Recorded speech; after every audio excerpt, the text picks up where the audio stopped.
오늘 주시는 말씀은 예레미야서 3장 1절부터 18절까지의 말씀 같이 나누도록 하겠습니다. 1절부터 18절까지 말씀 우리 다 같이 한 목소리로 봉독하는 시간 같습니다. 다 같이 읽습니다. 시작. 그들이 말하길 가령 사람이 그의 아내를 버림으로 그가 그에게서 떠나 타인의 아내가 된다 하자 남편이 그를 다시 받겠느냐? 그리하면 그 땅이 크게 더러워지지 아니하겠느냐 하느니라. 내가 많은 무리와 행음하고서도 내게로 돌아오려느냐? 여호와의 말씀이니라. 내 눈을 들어 헐벗은 산을 보라. 내가 행음하지 아니한 곳이 어디 있느냐? 내가 길가에 앉아 사람들을 기다리는 것이 광야에 있는 아라바 사람 같아서 음란과 행악으로 이 땅을 더럽혔도다. 그러므로 단비가 그쳤고 늦은 비가 없어졌느니라. 그럴지라도 내가 창녀의 낯을 가졌으므로 수치를 알지 못하느니라. 내가 이제부터는 내게 부르짖기를 나의 아버지여, 아버지는 나의 청년 시절의 보호자이시오니 노여움을 한없이 계속하시겠으며 끝까지 품으시겠나이까 하지 아니하겠느냐. 보라, 내가 이같이 말하여도 악을 행하여 내 욕심을 이루었느니라 하시니라. 요시야 왕 때 여호와께서 또 내게 이르시되 너는 배역한 이스라엘이 행한 바를 보았느냐? 그가 모든 높은 산에 오르며 모든 푸른 나무 아래로 가서 거기서 행음하였도다. 그가 이 모든 일들을 행한 후에 내가 말하기를 그가 내게로 돌아오리라 하였으나 아직도 내게로 돌아오지 아니하였고 그의 반역한 자매 유다는 그것을 보았느니라. 내게 배역한 이스라엘이 간음을 행하였으므로 내가 그를 내쫓고 그에게 이혼서까지 주었으되 그의 반역한 자매 유다가 두려워하지 아니하고 자기도 가서 행음함을 내가 보았노라. 그가 돌과 나무와 더불어 행음함을 가볍게 여기고 행음하여 이 땅을 더럽혔거늘 이 모든 일이 있어도 그의 반역한 자매 유다가 진심으로 내게 돌아오지 아니하고 거짓으로 할 뿐이니라. 여호와의 말씀이니라. 여호와께서 내게 이르시되 배역한 이스라엘은 반역한 유다보다 자신이 더 의로움이 나타났나니 너는 가서 북을 향하여 이 말을 선포하여 이르라. 여호와께서 이르시되 배역한 이스라엘아 돌아오라. 나의 노한 얼굴을 너희에게로 향하지 아니하리라. 나는 긍휼이 있는 자라 노를 한없이 품지 아니하느니라. 여호와의 말씀이니라. 너는 오직 내 죄를 자복하라. 이는 내 하나님 여호와를 배반하고 내 길로 달려 이방인들에게로 나아가 모든 푸른 나무 아래로 가서 내 목소리를 듣지 아니하였음이라. 여호와의 말씀이니라. 여호와의 말씀이니라. 배역한 자식들아 돌아오라. 나는 너희 남편임이라. 내가 너희를 성읍에서 하나와 족속 중에서 둘을 택하여 너희를 시온으로 데려오겠고 내가 또 내 마음에 합한 목자들을 너희에게 주리니 그들이 지식과 명철로 너희를 양육하리라. 여호와의 말씀이니라. 너희가 이 땅에서 번성하여 많아질 때에는 사람들이 여호와의 언약궤를 다시는 말하지 아니할 것이요 생각하지 아니할 것이요 기억하지 아니할 것이요 찾지 아니할 것이요 다시는 만들지 아니할 것이며 그때 예루살렘이 그들에게 여호와의 보좌라 일컬음이 되며 모든 백성이 그리로 모이리니 여호와의 이름으로 말미암아 예루살렘에 모이고 다시는 그들의 악한 마음에 완악한 대로 그들이 행하지 아니할 것이며 그때 유다 족속이 이스라엘 족속과 동행하여 북에서부터 나와서 내가 너희 조상들에게 기업으로 준 땅에 그들이 함께 이르리라. 아멘. 오늘 내용은 어제의 내용과 연결시켜서 같이 갈 때 이 내용이 나오는 이유를 또 우리가 이해할 수 있을 것 같습니다. 어제 2장에서는 전체적으로 이스라엘 유다가 가고 있었던 그 죄악된 길들을 낱낱이 다 펼쳐 보이시며 이제 그 내용들 이제 심판과 그 다음에 수치와 그리고 형통하지 못한 길이 있을 것이라는 것을 선고하시고 결국 유다 백성들이 가고 있는 이 길은 결코 하나님께서 뜻하신 바가 아니며 이 죄악된 길들 하나하나가 결국은 그와 같은 수치스러운 길로 멸망에 이를 것이라는 것을 경고를 주시는 내용들로 가득한 것이 이 장의 내용이었습니다. 그 죄악들을 들추어내시는 이유는 이 죄악으로 결국 심판으로 형통하지 못한 것으로 끝을 맺으시려는 것이 아니라 하나님의 마음속에는 계속해서 살리시려는 그런 의지를 가지시고 생각을 가지시고 부르시고 계신다는 것. 그래서 3장으로 넘어와서는 이제 계속되는 나타나는 그런 내용들이 어떤 단어냐면요, 돌아오라는 단어가 가득히 들어차 있습니다. 3장 전체의 주제는 돌아오라는 것입니다. 돌아오기만 한다면 언제든지 주님께서, 하나님께서 받아서 다시 또 용서하시고 다시 회복의 길로 가게 하신다는 것을 오늘 결론의 내용 속에 또 보여주고 있는 중입니다. 돌아오기만 한다면 이러한 회복의 역사가 있을 것이라, 그래서 언제든지 돌아오라, 그 내용을 강력하게 선포하고 있는 것이 바로 오늘의 주제라는 생각이 듭니다. 그래서 1절만 보아도 이러한 마음, 이게 정말 가능할 것인가, 1절을 보아도 하나님의 마음이 어떤 것인지 느껴볼 수 있지 않을까 생각이 듭니다. 그들이 말하기를 가령 사람이 그의 아내를 버림으로 그가 그에게서 떠나 타인의 아내가 된다 하자 남편이 그를 다시 받겠느냐, 그리하면 그 땅이 크게 더러워지지 않겠느냐 하느니라. 내가 많은 무리와 행음하고서도 내게로 돌아오려느냐, 여호와의 말씀이니라. 신명기 24장에는 어떤 법이 들어가 있냐면요, 하나님께서 주신 법입니다. 하나님께서 주신 법 속에 만약에 한 여인이 한 남자와 결혼해서 그 남자가 수치되는 일을 발견함으로 말미암아 이혼 증서를 써서 내보냈을 때 그 여인이 다른 남자에 가서 결혼하고 또 같이 살다가 그 남자도 또 이 여인을 내보냈을 때 이 여인은 절대로 전 남편에게 돌아올 수 없다라는 것이 하나님께서 주신 법입니다. 하지만 하나님께서 그 법을 주셨음에도 불구하고 여기 분명한 것은 뭐냐면요, 유다가 많은 무리와 행음을 하였다라고 되어 있습니다. 나가서 제 마음대로 많은 무리와 행음을 하고서도 이와 같이 수치를 모르는 그런 상황을 가지고 있다는 얘기거든요. 그런데도 불구하고 내가 내게로 돌아오려느냐, 결국 이 얘기는 뭐냐면요, 그럼에도 불구하고 나는 언제든지 받을 준비가 되어 있고 돌아오기만 한다면 언제든지 나는 아내로 다시 한번 받아들일 용의가 되어 있다는 것을 준비하고 있다는 것을 얘기하고 있는 중입니다. 하나님께는 용서하지 못할 죄가 없고 하나님 앞으로 가면 용서받지 못할 죄가 없다는 것을 얘기해 주시고 계시는 중입니다. 언제든지 어떠한 상황이든지 받을 준비가 되어 있는 것, 이 얘기 속에 뭐가 들어가 있냐면요, 하나님의 자비하심과 긍휼하심이 들어가 있는데 하나님이 주신 법마저도 하나님께서는 어길 준비가 되어 있다는 겁니다. 내가 너에게 이런 법을 주었으나 그러나 나는 이런 법까지도 어겨가며 너희들을 받을 준비가 되어 있다는 것. 그래서 하나님 앞에는 내려놓지 못할 것이 없고 하나님 앞에는 돌아가지 못할 일이 없다는 것을 그대로 보여주고자 하는 의중이 들어가 있다는 것. 이렇게 많은 무리와 행음하였는데 어떤 것을 이야기하고 있는 중이냐면 2절을 보면 내 눈을 들어 헐벗은 산을 보라, 내가 행음하지 아니한 곳이 어디 있느냐, 들추어내십니다. 헐벗은 산 곳곳마다 행음한 장소들이 다 보여지고 있다는 것. 그런데 여기서 헐벗은 산, 보통 푸른 산 그리고 우거진 산, 이런 곳이 우상숭배의 장소인데 헐벗은 산이라고 얘기하는 것, 어느 정도의 심판이 있었는지 짐작이 가는 거죠. 3절 보면 단비가 그쳤고 늦은 비가 없어졌다라고 이야기를 합니다. 이러한 행음함으로 말미암아 세상이 좋아진 것이 아니라 타락의 길로 감으로 말미암아 세상이 이렇게 황폐하게 변해가고 있다는 것을 얘기하고 있는 중입니다. 우상숭배가 그와 같은 길로 가고 있다는 얘기고요. 내가 창녀의 낯을 가졌으므로 수치를 알지 못한다. 이제 더 이상 아내 역할을 할 수 없는 그런 단계까지 갔다라고 이야기를 합니다. 그럼에도 불구하고요, 하나님께서는 무엇을 열어놓으시느냐면 아내가 되지 못한다면 이제 희망은 어디에 있는가? 결국은 이제 다시 또 아버지와 자녀의 관계로 돌아가자라고 이야기를 하십니다.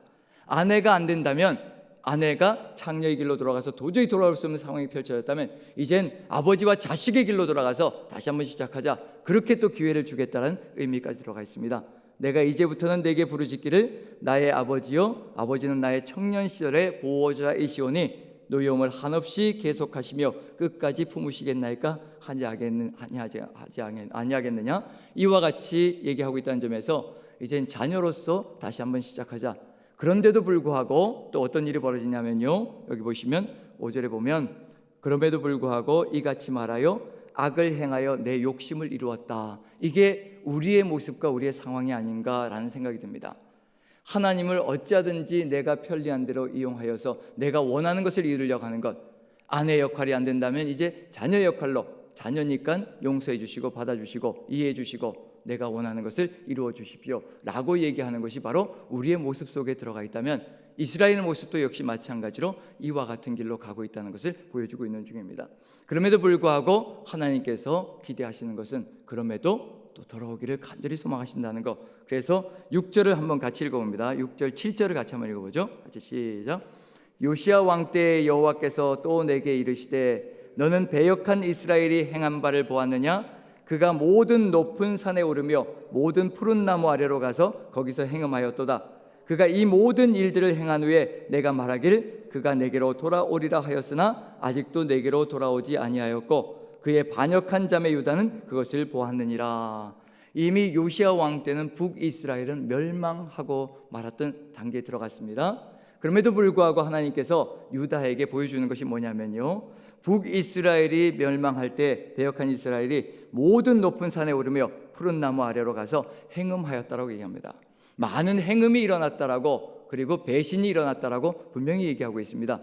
그런데도 불구하고 그때도 하나님께서 무엇이라고 말씀하셨느냐면요, 그가 말하기를 그가 내게로 돌아올 것이라. 하나님께서 간절히 기다리고 있었다는 것을 보여주고 있는 중입니다. 계속해서 끊임없이 돌아오기만을, 그리고 돌아오게 하기 위하여 최선을 다하였다는 것을 보여주고 있는 중입니다.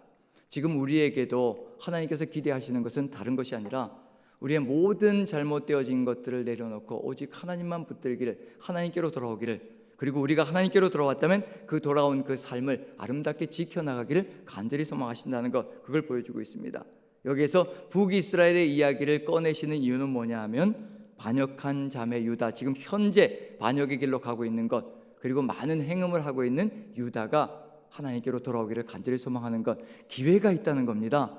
지금 많은 행음이 일어나고 있지만 북이스라엘을 향해서도 그 많은 행음이 있었을 때 하나님께서는 끝까지 돌아오기를 간절히 소망하며 계속해서 돌아오라라고 선포하고 있었다는 것, 그걸 유다에게 알려주고 있는 중입니다. 이게 무슨 얘기냐면요, 이미 지나간 사람들에게 이야기하고 있는 것이 아니라 현재 우리에게 얘기하고 있다는 겁니다. 그 과거의 이야기까지, 과거에 나는 이런 하나님으로 이렇게 기다리고 있었고 돌아오기만을 간절히 소망하고 있었다. 지금 현재 우리를 향해서 얘기하고 있는 중입니다. 우리도 또한 우리의 감정과 우리의 생각과 우리의 주장을 내려놓고 하나님께 모든 것을 내어 맡기며 돌아오기를 간절히 소망하신다는 것. 그리고 그 다음 부분을 보시면요, 8절을 같이 한번 읽어보죠. 8절 시작. 내게 배역한 이스라엘이 간음을 행하였으므로 내가 그를 내쫓고 그에게 이혼서까지 주었으되 그의 반역한 자매 유다가 두려워하지 아니하고 자기도 가서 행음함을 내가 보았노라. 끝내 북이스라엘에게 하나님께서 이혼 증서를 써서 내보내 주었다라고 얘기를 합니다. 이건 무엇을 얘기하는 것인가 하면요, 이제 북이스라엘이 이방 땅에 포로로 잡혀가는 것, 결국은 다른 땅으로 잡혀가는 포로의 삶이 되었다는 것을 보여주고 있는 중입니다. 남유다에게 그것을 보여주었고 남유다가 보았다는 얘기는 뭐냐면 이제 그러한 삶을 살아가지 않기를 바라는 마음으로, 끝내 돌아오기를 간절히 소망하는 마음으로 그와 같은 역할을 해주셨다는 것을 보여주고, 그럼에도 불구하고 10절을 보면 이런 이야기가 들어가 있습니다. 제가 한번 읽어보지요. 이 모든 일이 있어도 그의 반역한 자매 유다가 진심으로 내게 돌아오지 아니하고 거짓으로 할 뿐이니라. 여호와의 말씀이니라. 끝내는 유다까지도 돌아오지 않는 안타까운 일, 북이스라엘을 통해서 보았으면서도 돌아오지 않고 있다는 것을 얘기해 주고 있는 중입니다. 지금 우리에게 삶의 교훈들이 있다면 앞을 걸어갔던 사람들, 그리고 지금까지 걸어왔던 삶의 여정 속에서, 이러한 삶의 여정 속에서 또한 하나님과 함께 벗어난 길을 걸어갔던 그 사람들의 이야기가 남의 이야기가 아니라 우리에게는 참으로 귀한 교훈이 되는 이야기들이라는 것을 우리가 안다면 우리의 삶 속에서 한 사람 한 사람의 이야기가 우리의 교훈이 되고 우리의 삶이 되고 우리가 돌아설 수 있는 길을 열어가는 것이 아닌가라는 생각을 해봅니다. 여기서 한 가지 좀 상기시켜 봐야 될 것이 무엇이냐면요, 많은 우상 숭배, 많은 행음, 무리와 함께 행음하며 우상 숭배를 하는 것이 무엇이 그렇게 문제일까? 우상은 살아있는 것이 아닌데, 우상은 존재하는 것도 아닌데 그냥 단지 눈에 형상을 만들어 놓은 것뿐일 터인데, 그런데 왜 이렇게 또 하나님은 심각하게 말씀하실까? 우리가 그것을 분명히 기억해 본다면요, 우리가 가야 될 길이 무엇인지, 하나님께서 왜 이렇게도 우상 숭배를 심각하게 생각하는 것인지 한번 돌아볼 수 있지 않을까라는 생각이 듭니다. 우상 숭배의 무서운 것은 하나님의 말씀을 버린다는 것이고요, 하나님께로부터 돌아선다는 겁니다. 하나님께로부터 돌아서는 그 순간에 삶은 달라지기 시작합니다. 하나님의 말씀이 사라지는 그 순간에요, 삶의 길과 방향조차 사라지기 시작합니다.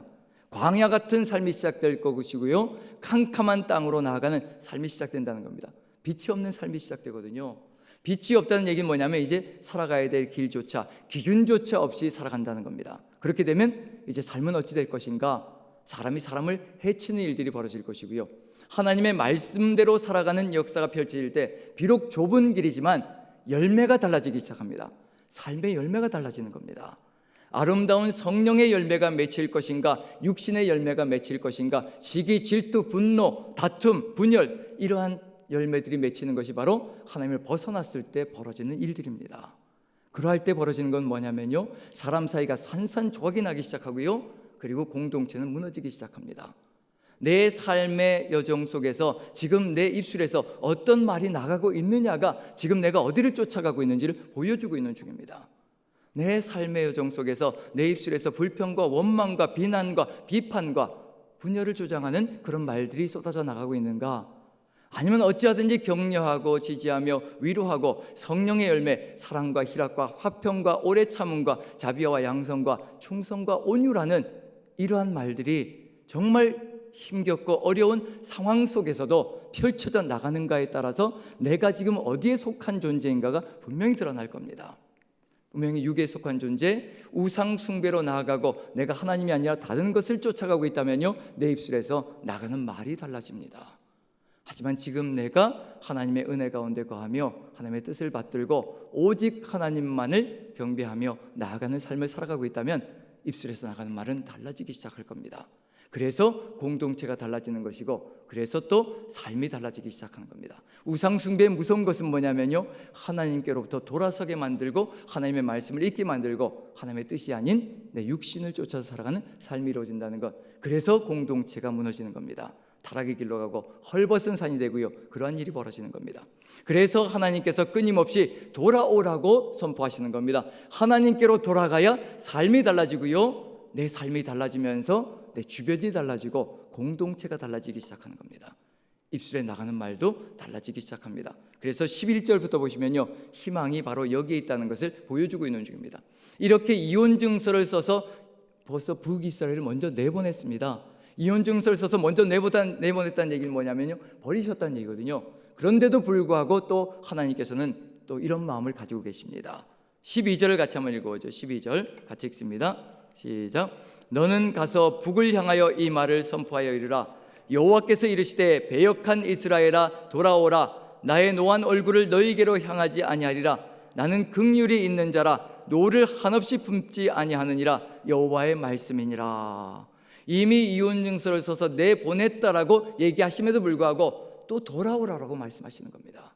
죽이시려고 이런 것이 아니라 돌아오게 만드시려고 하는 그런 방법 중에 하나가 강하게 질책하시고 심판하시는 내용 속에 포함되어 있다는 것, 깨닫게 만든다는 것. 무엇을 깨닫게 만드시냐면요, 세상 사람들 소나기에 들어가서 살아보고 하나님과 함께 살아가는 것과 세상 속에서 세상의 존재가 되어서 살아가는 것과 어느 것이 더 나은가를 비교해보고 그리고 판단해보고 돌아오는 음성에 순종하라는 그런 의미가 들어가 있습니다. 세상의 소나기, 아시리아의 소나기, 바벨론의 소나기에 들어가서 한번 살아보라는 얘기입니다. 그런 자들을 남편으로 삼아서 한번 살아보라는 얘기입니다. 그러면 어떤 일이 벌어질 것인가? 정말 행복할 것인가? 우리에게도 역시 마찬가지입니다. 때로는 세상 속에, 광야 같은 세상 속에 내버려 두실 때도 있습니다. 정말 세상 속에서 네가 행복하느냐, 나와 함께 살아가는 것이 행복하느냐, 세상 속에서 살아가는 것이 행복하느냐 묻고 계시는 중입니다. 지금 그 북이스라엘 향해서 돌아오라고 얘기하십니다. 어떻게 돌아와야 될 것인가? 13절 같이 한번 읽어봅니다. 시작. 너는 오직 내 죄를 자복하라. 이는 내 하나님 여호와를 배반하고 내 길로 달려 이방인들에게로 나아가 모든 푸른 나무 아래로 가서 내 목소리를 듣지 아니하였음이라. 여호와의 말씀이니라. 내 죄를 자복하라. 그리고 배반하고 그리고 내 길을 달려 이방인들에게 나갔던 모든 삶들을 정리하고 내게로 돌아오라고 얘기합니다. 세상의 것을 끊어내고 정리하고 돌아오는 겁니다. 우리가 세상 속에서 살아가는 것이 더 좋아 보인다면 우리가 세상 속에서 살아가야 되겠지만, 하지만 세상과 하나님이 분명하게 비교가 될 겁니다. 하나님만이 우리의 전능자이시고 우리의 구원자이시고 우리를 긍휼히 여기시며 우리의 모든 것을 책임지시는 분이라는 것을 믿는다면 우리가 주님께로 돌아가는 길, 그것이 멀지 않은 길이 될 것이라고 확신되어집니다. 그리고 돌아오게 되면 어떤 일이 벌어질 것인가? 이와 같은 역사가 펼쳐질 것이라, 회복의 역사가 펼쳐질 것이라. 그게 14절부터 주어지고 있는 내용입니다. 지금 우리에게도 이것이 가장 소중한 부분입니다. 바로 이와 같은 기대를 가지고 하나님은 우리를 부르시고 계시고 우리와 함께 하신다는 것. 회복은 어떤 것인가? 회복의 절차들이 들어가 있습니다. 자, 14절 같이 한번 읽어보겠습니다. 같이 시작. 여호와의 말씀이니라. 배역한 자식들아 돌아오라. 나는 너희 남편임이라. 내가 너희를 성읍에서 하나와 족속 중에서 둘을 택하여 너희를 시온으로 데려오겠고. 여기서 다 들어가 있습니다. 배역한 자식들아 돌아오라라고 말씀해 놓으시고요, 나는 너희 남편임이라라고 얘기합니다. 이혼 증서를 써서 부부관계가 깨어졌다면 내 자녀로 돌아오라는 겁니다. 내가 너희를 자녀로 생각하며 내 아들, 딸로 생각하며 내가 너희를 부른다라고 얘기하십니다. 지금 우리에게 그와 같이 말씀하시는 겁니다. 너희는 내 아들이고 내 딸이라. 자식은요, 어떤 관계가 되냐면 부모와 자식은요, 끊을래야 끊을 수가 없는 겁니다. 끊어낼 수가 없는 거예요. 그런 관계라는 것을 얘기해 주시고 계시는 중입니다. 우리를 자녀로 부르실 때는요, 너와 나의 관계는 절대로 어떤 것으로 법적으로도 끊을 수 없는 거다. 이미 우리는 하나다라는 것을 알려주고 있는 중입니다. 이제 이렇게 자녀로 돌아오면 그 다음에 이제 내가 너희 남편이 될 것이라. 다시 또 아내와 그리고 남편의 관계로 돌아가게 해주시려고. 남편과 아내의 관계는, 이 남편과 부모의 그 남편과 아내의 관계는 끊을래 끊을 수 없는 하나 되어지는 끈끈한 하나 되는 관계로 다시 회복시켜 가겠다는 의미가 들어가 있습니다. 다시 자녀로, 그 다음에 또 아내로, 남편으로 같이 돌아가기를 간절히 소망하십니다. 그런데 우리가 눈여겨봐야 될 것이 있습니다. 돌아오라고, 끊임없이 돌아오라고 이렇게 하나님께서 우리에게 선포하시는데, 그리고 간절한 마음으로 우리를 바라보시는데, 성읍에서 하나와 족속 중에서 둘을 택하여 시온으로 데려오겠다라고 얘기를 합니다. 이게 무슨 의미일까요? 성읍에서 하나와 족속 중에서 둘이라고 얘기합니다. 돌아오는 존재, 회개하고 주님께로 나오는 존재는 극소수일 것이라는 것을 이미 아시고 계시다는 겁니다. 모두가 다 돌아오지 않을 것이라는 거, 아주 극소수만이, 정말 남은 자는 극소수가 될 것이라는 거. 왜 이렇게 교회가 차고 넘치는 부흥이 일어나지 않을까? 정말 주님의 그 음성, 십자가 주님의 그 음성을 듣고 돌아오는 사람은요, 극소수일 것이라는 거. 세상이 너무 좋아서 세상 것에 사로잡혀서 세상 속에서 살아가는 존재는 너무도 많을 것이고, 좁은 길로 가고자 하는 사람은 너무도 많을 것이고, 너무도 적을 것이고, 그 넓은 길로 가고자 하는 자는 너무도 많을 것이라는 거. 그래서 많은 사람은 넓은 길로 갈 것이고 작은 숫자가 좁은 길로 갈 것이라는 것, 이미 신약 성경 속에서도 예수님께서 말씀한 바가 있거든요. 지금 우리의 삶 속에서도 놀라지 말아야 될 것이 바로 이런 부분이라는 겁니다. 많은 사람들은 끊임없이 하나님을 버릴 것이며, 하지만 소수의 사람들이 주님을 택하여 돌이켜서 주님께로 나오는 존재가 될 것이라는 것. 그 극소수의 사람일지라도 우리는 그 사람들을 붙들고 기도하며 또 전도하기 위하여, 선교하기 위하여, 돌이키기 위하여 최선을 다하는 것이 우리의 삶이어야 된다는 것. 이렇게 극소수일지라도 돌아오게 되면 어떤 일이 벌어질 것인가? 하나님께서 이렇게 말씀하십니다. 제가 15절을 읽어보겠습니다. 내가 또 내 마음에 합한 목자들을 너희에게 주리니 그들이 지식과 명철로 너희를 양육하리라. 무엇이 필요하다는 얘기냐면요, 말씀으로 양육하는 것이 절대적으로 필요하다는 것을 보여주고 있는 중입니다. 돌아오는 것으로 끝나는 것이 아니라, 회개한 것으로 끝나는 것이 아니라 하나님의 말씀으로 양육되지 않으면 또다시 세상 속으로 들어갈 수밖에 없다는 것을 얘기하고 있는 중입니다. 그래서 교회마다 누구를 세워주느냐면요, 내 마음에 합한 목자들. 여기서 내 마음에 합한 목자라고 해석이 되어져 있는데, 합하다라는 단어는 같다라는 단어입니다. 우리가 성경 공부하면서 나눴던 분들은 이해가 되시겠지만, 케라는 히브리어 단어인데 뭐뭐 같다, 뭐뭐 같다. 이게 무슨 얘기냐면요, 내 마음 같은 목자를 세울 것이라고 말씀해 주시는 겁니다. 내 마음 같다, 하나님 마음 같은 목자를 세운다. 하나님 마음 같은 리더를 세우고 하나님 마음 같은 지도자를 세운다는 의미가 들어가 있습니다. 하나님 마음 갖기 위해서는요, 당연히 해야 될 일이 있습니다. 하나님 마음을 어떻게 알 수가 있을까? 하나님의 말씀인 성경이 아니고는요, 하나님의 말씀을 이해할 수가 없습니다. 그 하나님 마음 같은 존재, 즉 하나님의 마음을 알기 위하여 말씀을 끊임없이 묵상하며 상경하며 그리고 자신의 삶으로 만들어가는 존재, 그러한 목자들, 그러한 리더들, 그러한 지도자들을 세워서 양육함으로 하나님의 뜻을 이루어가는 공동체가 되게 만들어갈 것이라는 것. 그러할 때 벌어지는 일이 뭐냐면요, 16절 17절 제가 한번 읽어보죠. 여호와의 말씀이니라 너희가 이 땅에서 번성하여 많아질 때는 사람들이 여호와의 언약궤를 다시는 말하지 아니할 것이요 생각하지 아니할 것이요 기억하지 아니할 것이요 찾지 아니할 것이요 다시는 만들지 아니할 것이며, 이게 어떤 시대를 기억하고 있느냐면 언약궤가 필요 없는 시대가 올 것이라고 얘기합니다. 언약궤는 뭐냐면요, 하나님의 말씀이 거기서 쏟아져 나가고 하나님께서 임재하시는 장소거든요. 그런데 그것이 필요 없는 시대가 온다는 겁니다. 필요 없는 시대. 그리고 17절 보면 그때 예루살렘이 그들에게 여호와의 보좌라 일컬음이 되며 모든 백성이 그리로 모이리니 곧 여호와의 이름으로 말미암아 예루살렘에 모이고 다시는 그들의 악한 마음에 완악한 대로 그들이 행하지 아니할 것이며, 이렇게 하나님 마음 같은 목자 리더들이 서서 하나님의 말씀을 끊임없이 전하며 하나님의 마음을 따라서 양육하고 나아가는 세상이 이루어진다면요, 회복이 일어난다면요, 이제 하나님의 역사는 그 목자들을 통하여서, 리더들을 통하여서 이제 공동체 전체에 임재하는 역사가 펼쳐질 것이라는 것. 그게 예루살렘에 하나님이 임재하는, 예루살렘 전체가 하나님의 임재의 장소가 될 것이라는 것, 그걸 보여주고 있는 중입니다. 지금 우리에게 이것이 실현되어졌습니다.